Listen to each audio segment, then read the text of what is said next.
Berta open talk to sign Guler from Real Madrid, deal ongoing. Bad news for Eze. Arsenal ready £70 million bid for best CM prospect in the world. Just keep winning, just keep winning. While others falter around them, Arsenal's mantra has remained the same in this hectic festive period, powering their way to victory after victory to remain the Premier League's leading outfit. It has taken guts and grit, not least in narrow wins over Wolverhampton Wanderers, Everton and Brighton. Yet Mikel Arteta's side have navigated this intense period remarkably well, rounding 2025 in style with Tuesday's thumping 4-1 win over Aston Villa. Up against a genuine title rival who had been enjoying an 11-game winning run in all competitions, the Gunners avoided that banana skin following a stunning second-half display, showcasing once again why they are the team to beat. For all that positivity, it hasn't been a particularly happy period for every member of Arteta's squad, however, with summer signing Eberechi Eze having been an unused substitute for the third game in succession against Unai Emery's side.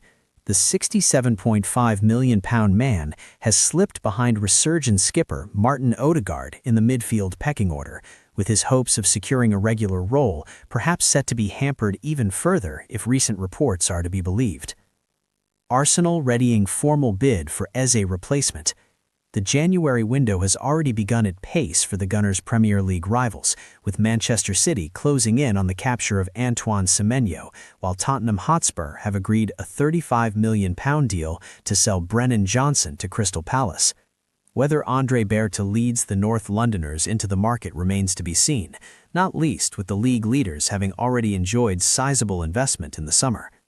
Recent reports have indicated that Berta & Co. have been offered the chance to sign ex-Wolves man Ruben Neves, while the club are also discussing yet another centre-back signing in the form of Rennes starlet Jeremy Jacket.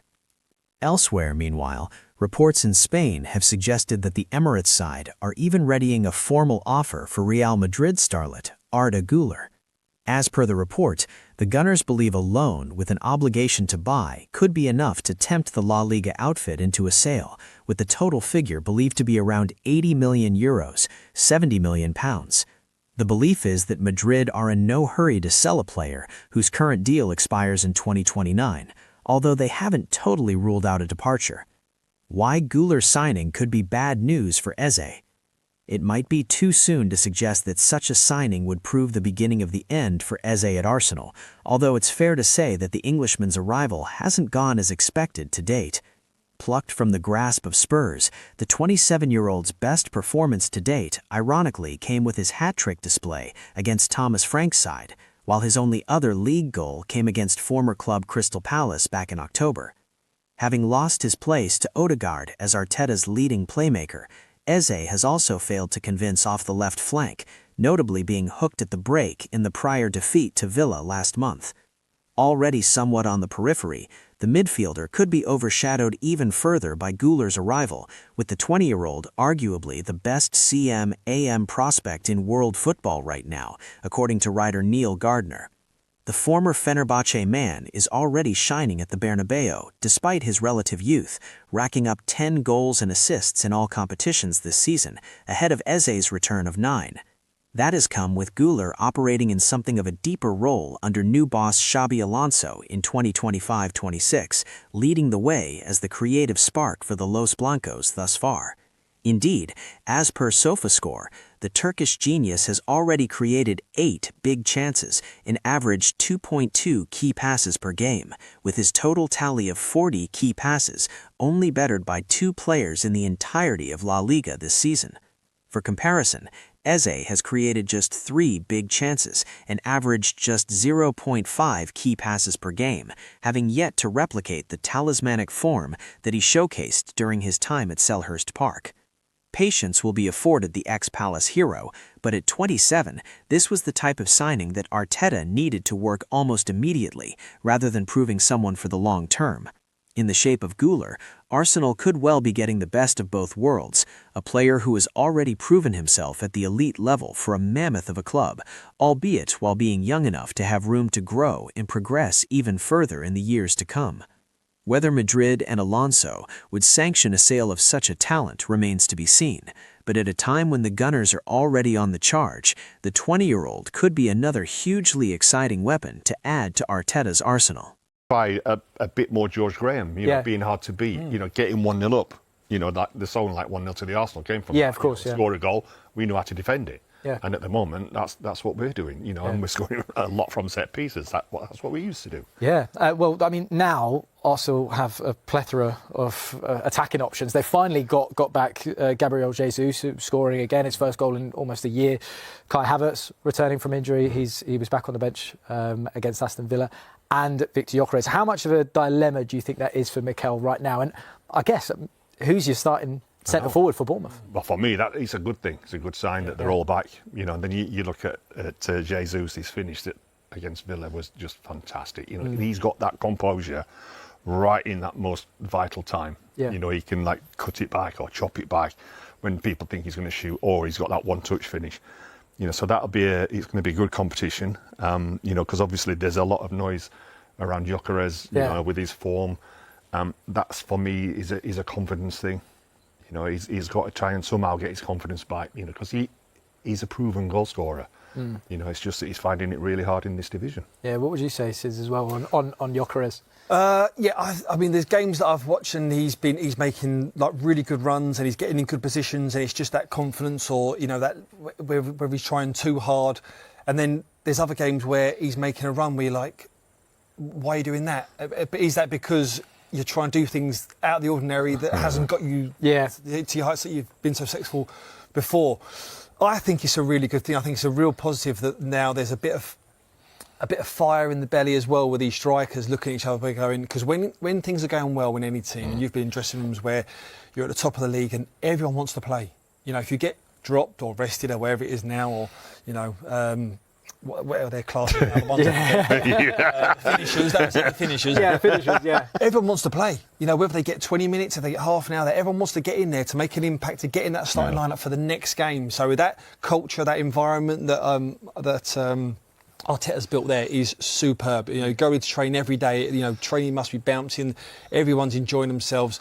And everyone wants to play, and everyone wants to have the Premier League winners' medal. Absolutely. Well, the interesting thing, they're now 4 points clear into the brand new year. But I want to show you this graphic because it is quite interesting, right? Because this is basically showing. Let's pull this up if we can. On New Year's Day in previous years, we've done it before. We've done it top at Christmas Day. I think 3 times we've done it before, and we've never gone on to win the league. How much will that be? Look, you can see it behind us here. Arsenal under Arteta. You can see here, all the way from 2020. Obviously, they were in 10th position. Ended up second there. This is when on New Year's Day where they've been and where they've ended up. How much do you think it's in their heads? Obviously, being top at Christmas, that type of vibe. It'll be in their heads, definitely. But the motivation of proving people wrong is massive.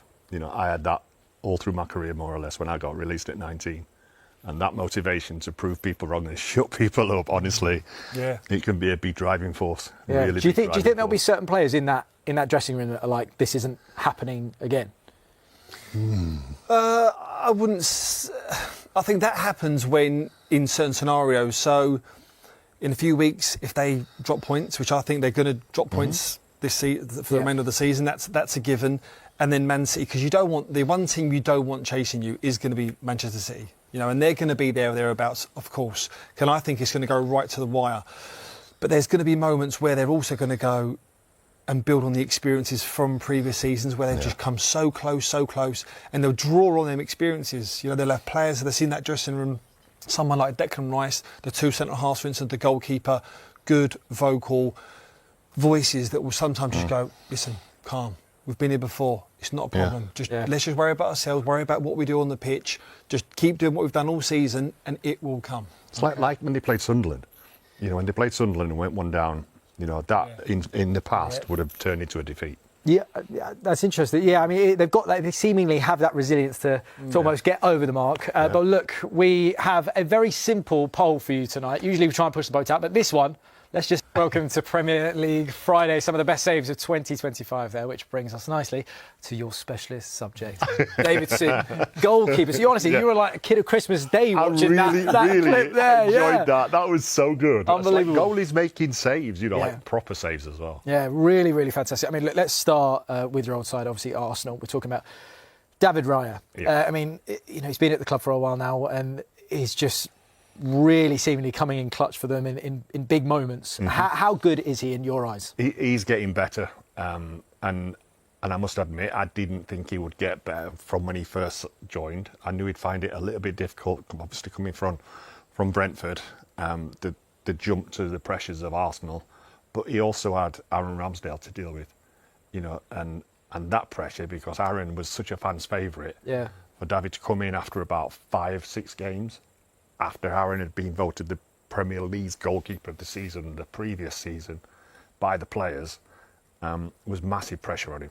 And I was wondering whether he'd be able to cope with it. And he's said in interviews that he found it hard, and he got to a stage where things weren't happening the way he wanted it to, and he changed it. And he's just getting better and better now. The saves he's making are incredible.